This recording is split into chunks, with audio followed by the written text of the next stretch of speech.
So I've been sitting here thinking about this 9/11 and how drastically different it feels to me. I guess maybe because, you know, we don't see a lot of the activity that we usually see with people going on live, people interacting with people, people grieving 9/11, remembering those that are lost. Everything is virtual, and it just feels so, I don't know. I don't want to use the word inauthentic, but it kind of feels that way. It's just weird. But also, I started thinking about just the terror of that day. I remember exactly where I was. I remember exactly what I was doing. As a matter of fact, I was on the phone with my then fiance, now wife at the time, when the first plane struck the first Twin Tower, and then, you know, subsequently the second tower was hit pretty soon thereafter. And obviously everyone at that point realized what was going on. I certainly did. And I just remember kind of the shock, the fear, and then just the straight up anger. But and then I remember the unity that came in the days following. And I gotta tell you, I started thinking about this, and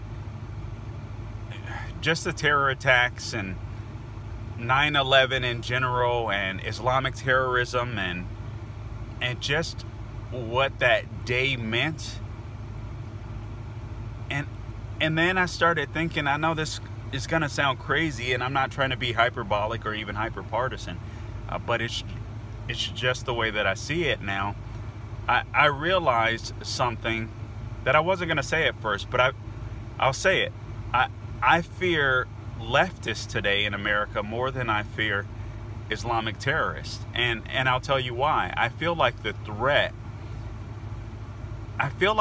threat was so overt on 9/11 that we all united. We came around we huddled together and we wanted to fight against a common enemy, Islamic terrorism. And we wanted to defeat the bad guys, and we knew who the bad guys were, and we were willing to say who the bad guys were. At least we were temporarily. Those on the left, that quickly subsided, sadly, and it became a political ping pong for them. But nonetheless, at least we had that common goal initially to defeat Islamic terrorism, to defeat those that had attacked us on our soil. And now I look at today, and I look at the left, and I'm like, you know what's crazy is now, and I don't use this term lightly, and I just don't know what else to say. Now I look at the left, I look at this critical race theory and stuff that's being implemented even in our federal government, institutions of our federal government, and in academia and in media. And now I'm like, man, you know what? At least with Islamic terrorists, we were willing to say who they were. We could go fight them. But this enemy, leftists, are much harder to fight. They're brainwashing our kids. They're brainwashing people inside of the federal government. And it's just a scarier fight because they both have the same intent. And when I say both, I mean obviously Islamic terrorists and leftists. And that is to destroy America as we know it. And they're dividing us. And it's working. I mean, the left has you thinking that Trump is a dictator when, you know, you look at the chaos that's going on in the blue cities, and he's not even jumping in. He's like, listen, this is a federalist system. You know, you guys give me a call if you want me, and I'll be there to help squash the violence. But the left wants to see America destroyed. They want to see the middle class destroyed. They want to see American lives destroyed because they believe that it's politically advantageous to them. And so I fear what the left will do far more than I fear what Islamic terrorists will do, because when Islamic terrorists attack us, we wake the hell up and we all decide to fight. But right now, we have this enemy within the United States. And remember, Abraham Lincoln warned us about this. That's our biggest threat. And they're called leftists. And they reside within the Democrat Party. And they're doing everything they can to destroy the Bill of Rights, to destroy your ability to go out and earn an income, because they want to be rulers. They don't want to be leaders. They don't want to be servant leaders. They want to be rulers. So I got to tell you, as crazy as it sounds, I fear the left more than I fear terrorists, because I think if we were attacked, you and me would be down to kick some booty.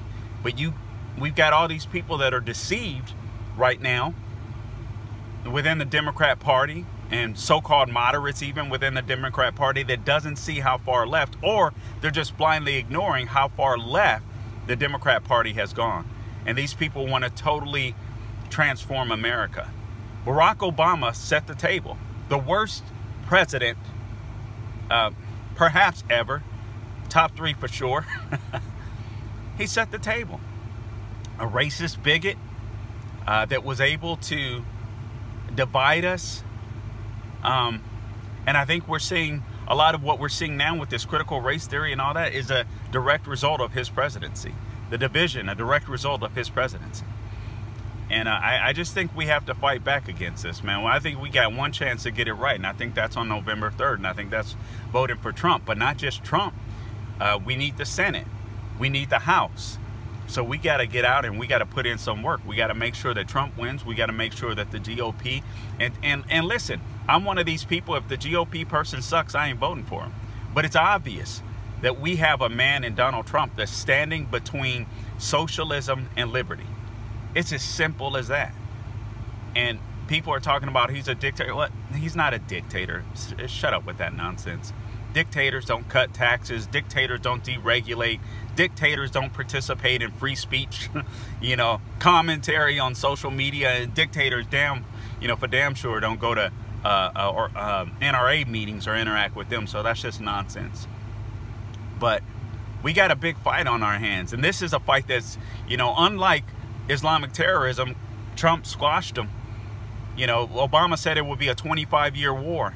Trump comes in and they're squashed, ISIS, within months. I mean, there's pockets of them here and there, but it's not like it was. So we got a big fight on our hands, and we got to make sure that we stay vigilant, because it's not going to be a one-time deal. We're going to have to fight against the leftists in this country that want to destroy this country. Right now, in my opinion, that's our biggest enemy. All right, guys, you can follow me on Facebook, Carl Jackson Radio, Twitter at Carl Jackson Show, my website, carljacksonshow.com. Until next time, don't grow weary doing good. God bless you all. Peace.